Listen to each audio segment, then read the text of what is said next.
संगत ये बूझियो, करनी जग परवान।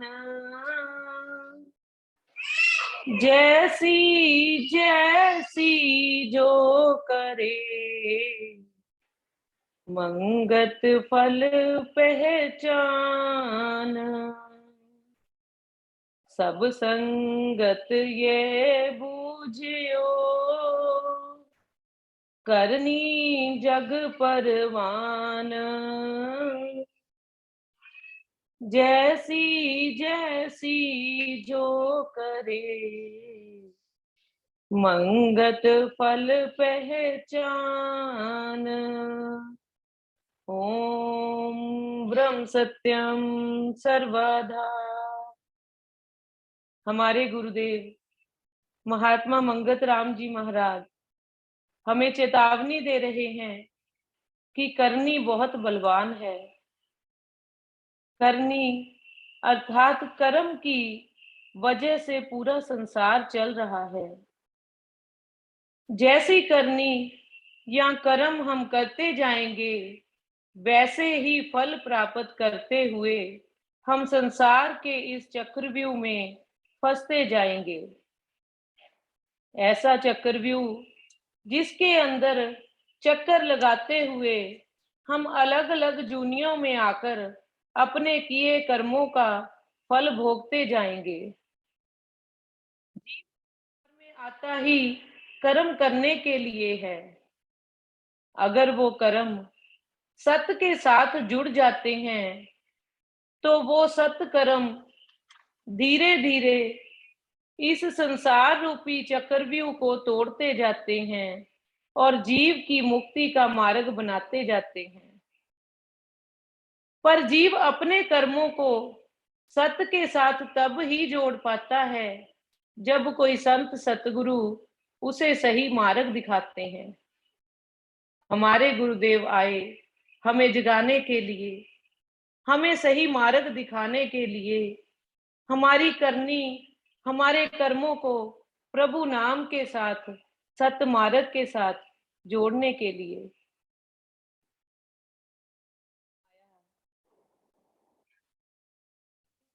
कुछ ना सरे तन मन दीजो वार,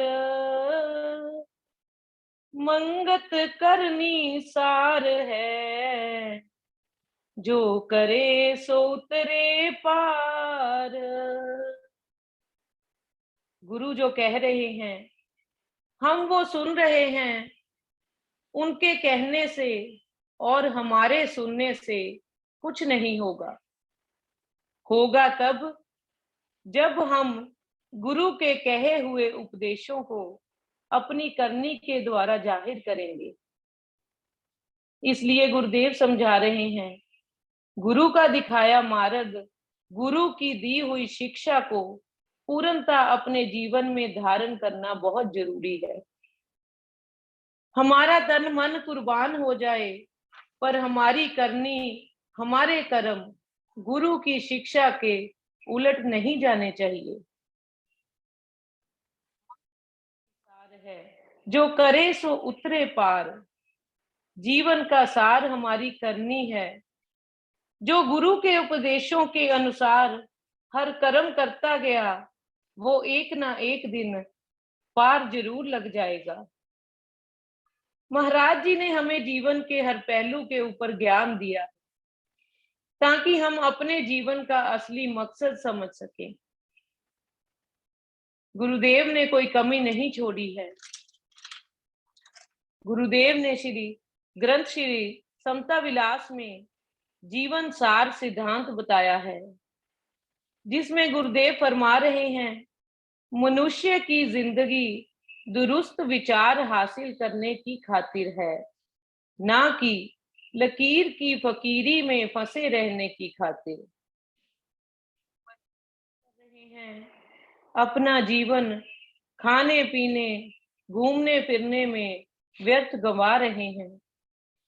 पता नहीं रोज कितने मलिन कर्म हम कर जाते हैं जिनका हमें एहसास ही नहीं रहता। हम क्यों सत्कर्म की तरफ नहीं बढ़ पाते? क्योंकि हमारे अंदर की करुणा, हमारे अंदर का प्रेम खत्म हो चुका है। अगर करुणा नहीं तो दूसरों के प्रति प्रेम नहीं, अगर प्रेम नहीं तो सदाचार नहीं, अगर सदाचार नहीं तो सत्य नहीं, और अगर हमारे अंदर सत्य नहीं तो सत्कर्म करने की प्रेरणा भी नहीं। इसलिए महाराज जी समझाते हैं कि अपने अंदर इन सब भावों को प्रकट करने के लिए आत्मिक उन्नति का विचार करना बहुत जरूरी है। आत्मिक उन्नति ही असली धर्म है, यह गुरुदेव का फरमान है। आत्मिक उन्नति की खातिर जीव को इन विचारों की तहकीकात करनी चाहिए जो गुरुदेव ने जीवन सार सिद्धांत में हमें बताए हैं। यह और उत्तर के रूप में है ताकि हम आसानी से जीवन का मकसद समझ सकें। पहला प्रश्न, जीव के देह धारण करने का क्या कारण है? उत्तर, ख्वाहिश का पैदा होना। ख्वाहिश यानी कामना जब मन में पैदा हुई तो देह की कैद में जीव आ गया, यानी देह धारण करके अपनी उस कामना को जीव पूरा करने में लगा। इसलिए हमें कभी कामना नहीं रखनी चाहिए। हर चीज को जो हमें मिली है उसे प्रभु आज्ञा समझकर स्वीकार करना चाहिए। दूसरा प्रश्न, देह और जीव का क्या संबंध है? उत्तर, मालिक और मकान के मुताबिक, यानी शरीर रूपी मकान में जीव रूपी मालिक है।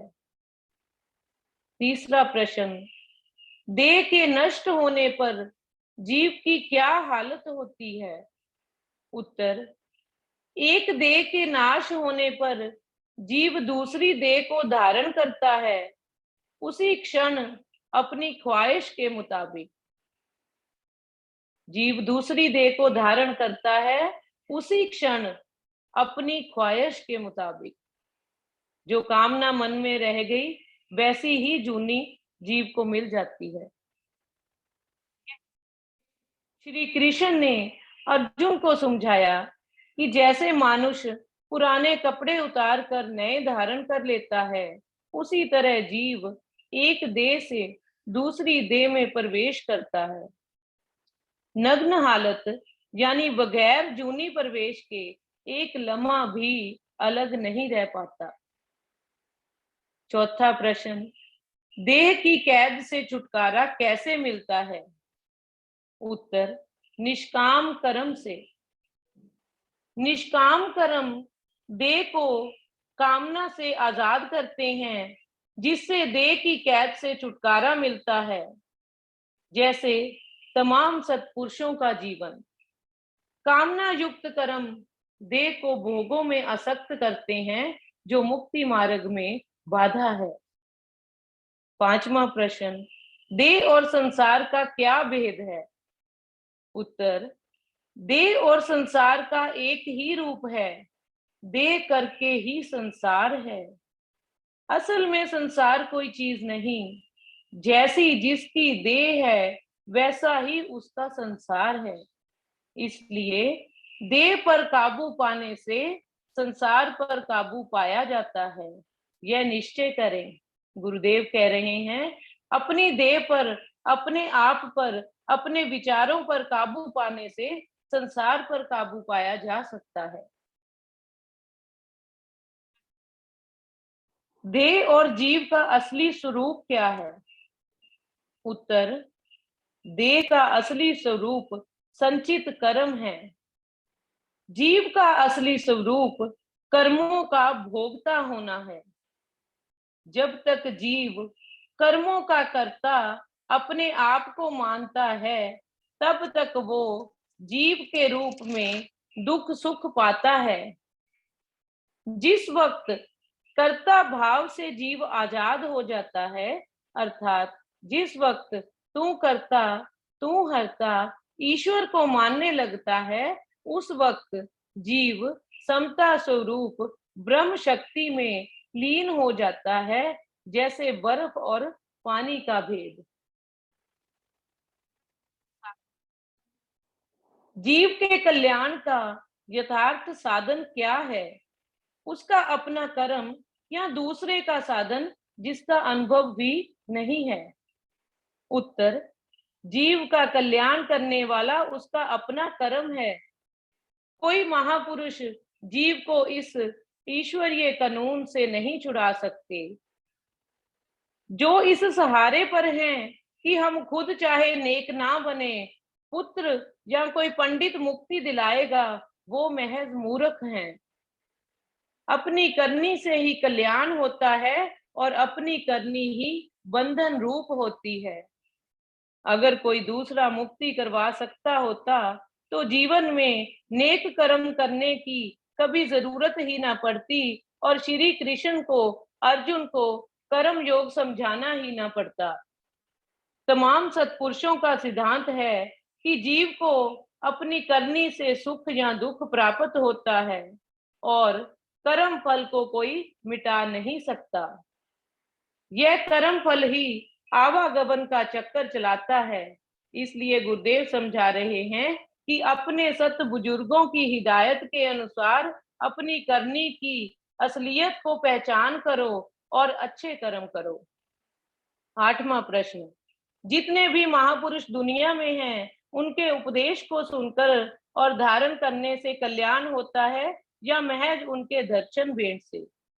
उत्तर, जितने भी सतपुरुष संसार में आए हैं, उनका सत उपदेश ग्रहण करने से ही कल्याण होता है, महज दर्शन से कुछ नहीं होता। जैसे दुर्योधन कैकेयी केवल दर्शन करने से बदल नहीं पाए, और अगर श्री कृष्ण के दर्शन से ही अर्जुन का कल्याण हो जाता तो उसमें कायरता पैदा ना होती और भगवान कृष्ण को गीता का उपदेश ना देना पड़ता। इसलिए सत उपदेश को धारण करने की कोशिश करें। यह ही सच्ची पूजा है और उसी में कल्याण है, इसका विचार करें। इन प्रश्न उत्तरों में गुरुदेव ने कितने सरल ढंग से हर बात को समझाया है। कोई जगह एक बात ही को कई तरीकों से बताया है, परंतु यह गुरुदेव का कमाल है कि पढ़ने वाला बात को दोहराए जाने से ना तो तंग होता है ना हैरान, बल्कि वह बात इस तरह बुद्धि में बैठ जाती है कि गलत कदम उठाते ही गुरुदेव के वचन जहन के पर्दे से उभर कर मस्तिष्क पर ऐसे झांकने लगते हैं कि मानो भूले हुए व्यक्ति को जगाकर कह रहे हों कि गुरुदेव ने ऐसा काम करने से कितनी बार मना किया है। इसलिए जरूरत है बार बार गुरुदेव के वचनों को पढ़ने की, बार बार उन वचनों को मनन करने की, ताकि हम अपने कर्मों को सत्य के साथ जोड़ सकें और अपनी आत्मिक उन्नति कर सकें और गलत कर्मों से अपना बचाव कर सकें। क्योंकि गुरुदेव की यह चेतावनी है कि जब तक तू खुद के कल्याण की खातिर खुद सोचेगा समझेगा और उसके माफिक चलेगा नहीं, तब तक साक्षात ब्रह्मा भी आ जाए तब भी तेरा कुछ नहीं बन सकता। इसलिए अंत में गुरुदेव समझा रहे हैं, मानुष देह को धार के सतमार्ग को घाल, मंगत जतन सुखदाई ये जीवन करे निहाल। मानुष देह को धार के सतमार्ग को घाल, मंगत जतन सुखदाई ये जीवन करे निहाल। कोई भूल चूक हो गई तो माफ करना जी। ओम ब्रह्म सत्यम सर्वदा जी। ओम ब्रह्म सत्यम सर्वदा। सत्संग का अगला विचार हमारी प्रेमी बहन इंदु चोपी जो कि गांधीनगर से वो संगत से समझ सकती हैं। इंदु जी प्लीज आप अपना अनम्यूट करके विचार साथ ओम ब्रह्म सत्यम सर्वभाव, ब्रह्म सत्यम सर्वभाव। सारी संगत के चरणों में ओम ब्रह्म सत्यम सर्वभाव।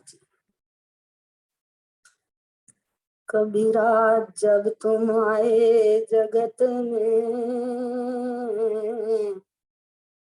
जगत हंसा तुम रोए, ऐसी करनी कर चलो, तुम हंसो जग रोए। जैसा वखर खाटिया ले चलिया वंजरा, मंगत छूट न पाइए, सच साहिब दरबार। जैसा वखर खाटिया ले चलिया वंजरा, मंगत छूट ना पाइए, सच साहिब दरबार। इसका कौन जगत में होई, कर्म संजोग सब चकर चलोई। लेन देन में भय संग साथी, लेखा चुकाने भयो कोई नाती। किते लेना लेवे किते देन मुकाए, कर्म गति संग साक बना दे, अनमत जीव का सत मित्र न कोई,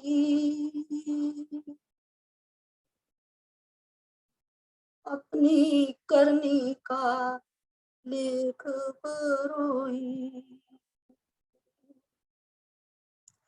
ये आत्म बंधुओं, अभी ग्रंथ श्री समता विलास से बड़े सुंदर जीवन सार सिद्धांत से गुरुदेव के प्रश्नों के उत्तर हमने श्रवण किए।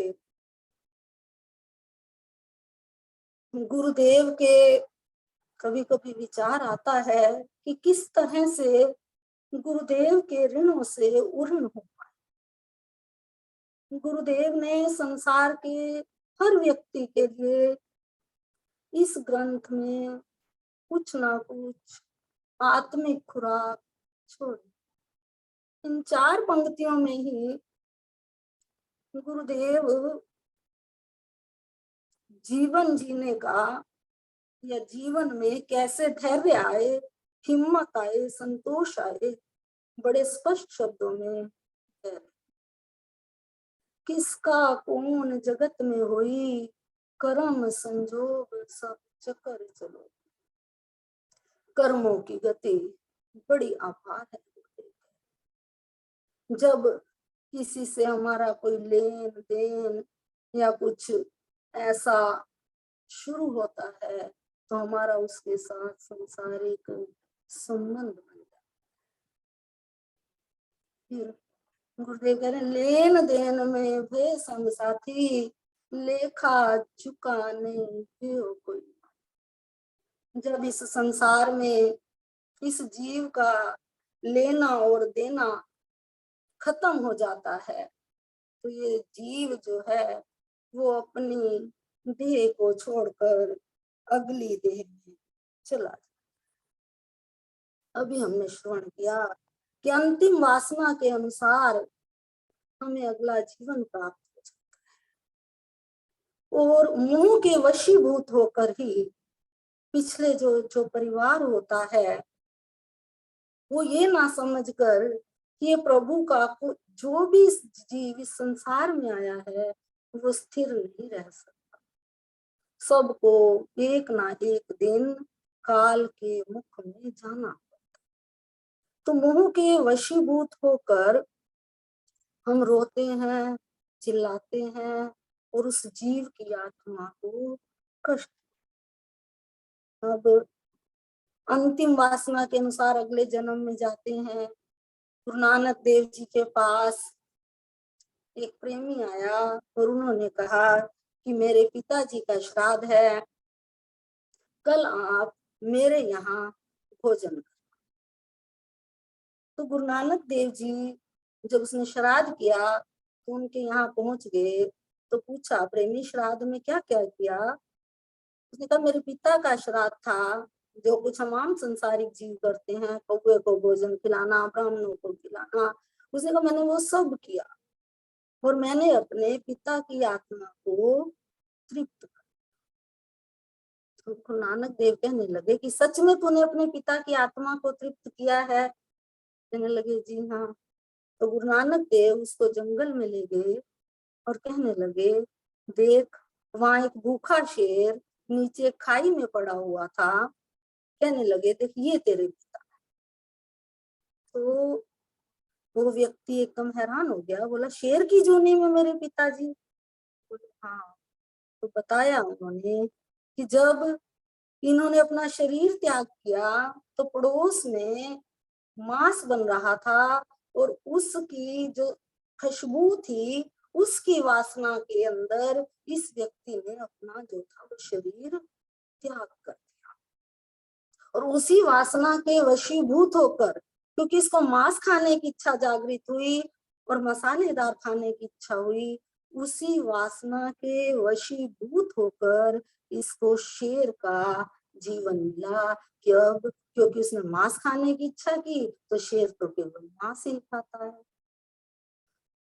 तो प्रेमियों, हमारे गुरुदेव कहते हैं कि जो कुछ हम जीवन में करते हैं, कई प्रेमियों ने प्रश्न किया था गुरुदेव से, ये तो कोई मुश्किल काम नहीं है कि अंत समय में हम प्रभु का नाम जप लें। तो गुरुदेव ने कहा, नहीं, सारा समय तो आपने संसार को जपा, तो अंतिम समय में आप कैसे नाम को जप सकते? फिर गुरुदेव कह रहे हैं, किते लेना लेवे किते देन मुकाए, करम गति संग साक बन। जितने इस संसार में संग है, साथ है, ये संबंधी है हमारे, या कोई अचानक आकर हमें दे जाता है या ले जाता है, वो सब हमारे कर्मों की गति है। और पूज्य प्रेमियों, जो कुछ भी हम कर देते हैं, जो कुछ मन से, वचन से, कर्म से करते हैं, उसका भुगतान हमें अवश्य भी करना पड़ता है। और उसका दीदार गुरुदेव फरमाते थे कि हर एक प्रेमी अपने प्रारब्ध कर्मों का दीदार अपने जीवन में कर रहा है। उसका दीदार हमें बार बार बार बार होता रहता है। इसी संबंध में एक साखी आती है। इस साखी को हम अपने गुरुदेव के वचनों के साथ जोड़ेंगे और देखेंगे कि किस तरह इस संसार में जो हम कर्म करते हैं, जानबूझकर या अनजाने में, उन सब का हमारे दैनिक जीवन पर किस तरह से प्रभाव पड़ता है और कैसे हम दुखी और सुखी हो। एक सेठ थे, बहुत अच्छी साथी है। एक सेठ थे, उनके यहाँ औलाद नहीं थी, पैसा बहुत था, तो उन्होंने अपने यहाँ एक नौकर रखा। नौकर बड़ा स्वामी भक्त निकला, बड़े दिल से सेठ और सेठानी की सेवा करता था दिन रात, और उसने सेठ और सेठानी दोनों का ही मन जीत लिया। अब सेठानी कहने लगी कि इससे अच्छा और हमें कौन बच्चा मिलेगा, हम इसी को ही अपना पुत्र बना। तो सेठ ने कहा, ठीक है। सेठ ने कुछ सौदा करना था उस समय, तो सेठ ने मन में इच्छा व्यक्त की कि अगर ये सौदा मेरा हो गया और मुझे कुछ लाभ मिला, तो उसका आधा हिस्सा मैं अपने इस बच्चे को। देखिए, कुदरत की करनी ऐसी हुई कि सेठ को उस बिजनेस में उस वक्त लाखों का फायदा। तो गुरुदेव कहते हैं, माया सबकी महागुरु है। माया सबकी महागुरु है और माया वो काम करा देती है जीव से जिसकी तमोगुणी, रजोगुणी, सतोगुणी से रजोगुणी में और रजोगुणी से तमोगुणी में। यही बात उस सेठ के साथ हुई। जैसे ही विलाप हुआ सेठ का मन बदल गया। उसने कहा कि अब इसको देना पड़ेगा, पैसा देना पड़ेगा। अब सोचने लगा कैसे इस बच्चे से छुटकारा पाऊं और उसने सोचा कि मैं इस बच्चे को मरवा, बीमारी का बहाना करके एक नर्स के पास ले गया, उसको पैसे दिए और जहर का इंजेक्शन जो था वो उसको लगवा दिया। वो वहीं शांत। अब कुछ ही समय बीता प्रेमियों, तो उस सेठ के यहाँ एक पुत्र ने जन्म, तो पुत्र ने जन्म लिया।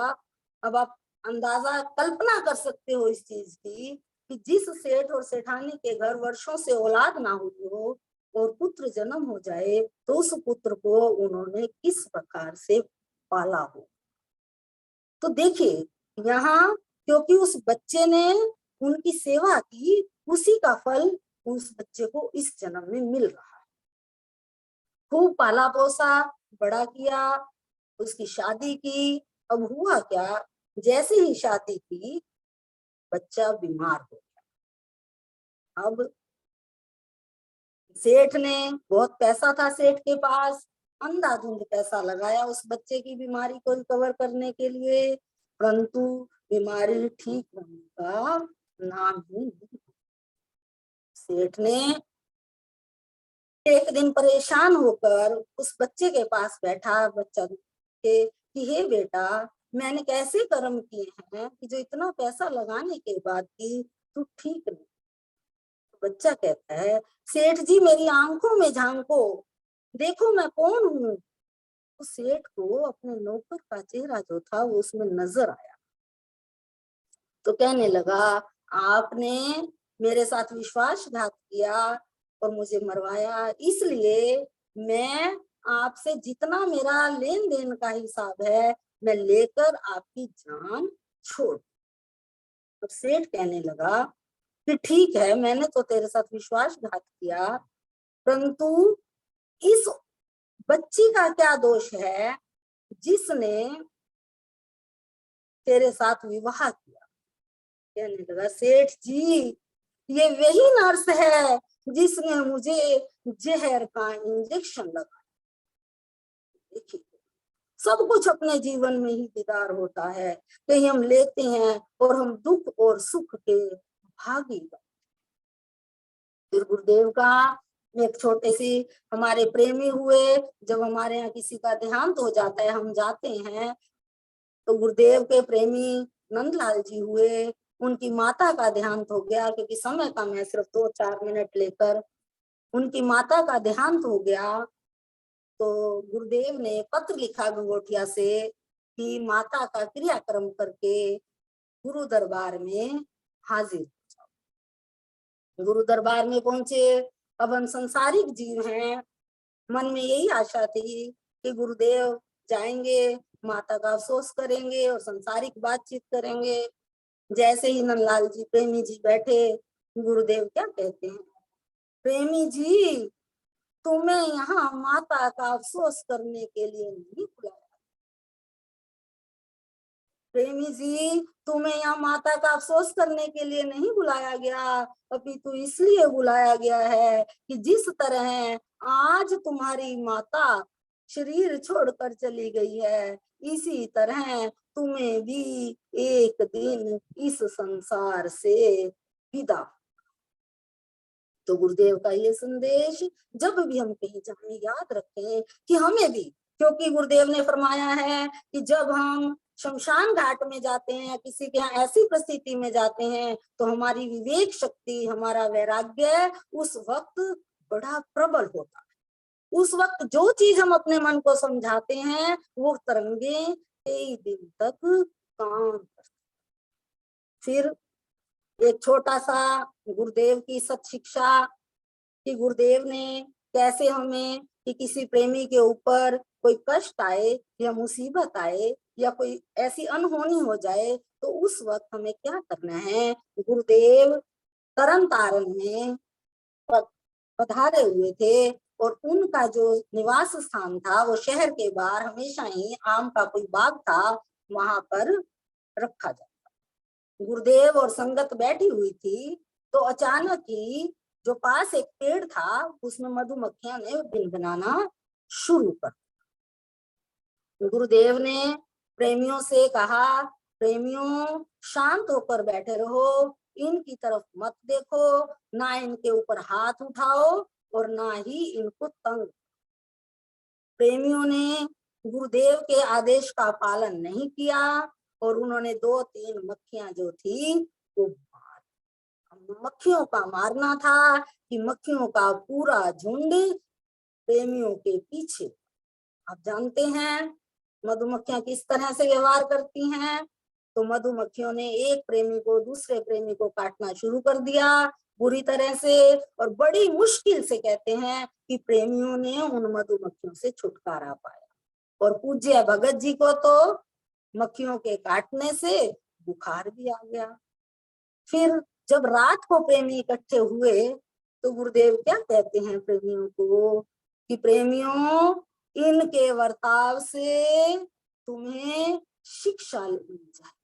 देखिए कैसा संगठन है इनका, एक मक्खी पर विपदा आते ही ये सब की सब झुंड बनाकर तुम्हारे ऊपर चिपक गई। इसी तरह से ये भी चाहते हैं कि तुम्हारे में भी इतनी एकता हो, प्रेम हो, संगत के अंदर इतनी एकता हो, इतना प्रेम हो कि किसी भी प्रेमी के ऊपर कोई कष्ट तकलीफ आए तो तुम भी इन मधुमक्खियों की तरह उसके यहाँ पहुंच जाओ और उसके दुख सुख को साझा करो। ओम ब्रह्म सत्यम सर्वम।